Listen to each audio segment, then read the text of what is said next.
mon point de vue. En fait, nous sommes à la naissance d'une nouvelle collectivité, puisqu'elle n'existe que depuis le 1er janvier. Elle a quelque part une existence un peu particulière, même si elle n'a pas obtenu le statut particulier que prévoit la Constitution, qui a été accordé à la Corse, par exemple, ou au Grand Paris ou au Grand Lyon. Et néanmoins, c'est un objet nouveau dans le monde politique. Je pense que lorsque vous serez élu, vous taperez sur la table pour exiger que cet objet ne soit pas une coquille vide, qu'elle se remplisse et qu'elle ait des vrais pouvoirs et des vraies compétences.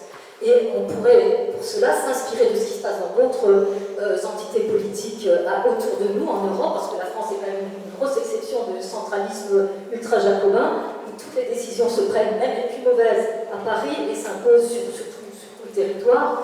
Et donc on pourrait, au minimum déjà, utiliser l'autorité que donne une élection et la réalité d'une entité politique pour communiquer, pour prendre une position, pour éventuellement donner la parole au peuple à travers un référendum d'initiative citoyenne ou, comme chez nos voisins suisses, une votation.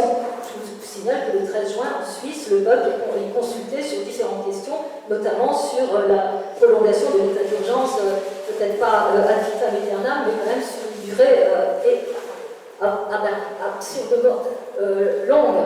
Et donc, je pense que, élus, on compte sur vous pour que vous disiez cette collectivité d'Alsace, elle doit servir à quelque chose, elle doit avoir un pouvoir politique, et notamment par rapport à un État hyper autoritaire, servir de contre-pouvoir. Et je vous donne un exemple que je trouve très intéressant, on en a déjà parlé, lorsqu'il y a eu le débat sur le CETA, vous savez, le traité transatlantique, qui est une aberration lorsqu'on prétend lutter contre le réchauffement climatique.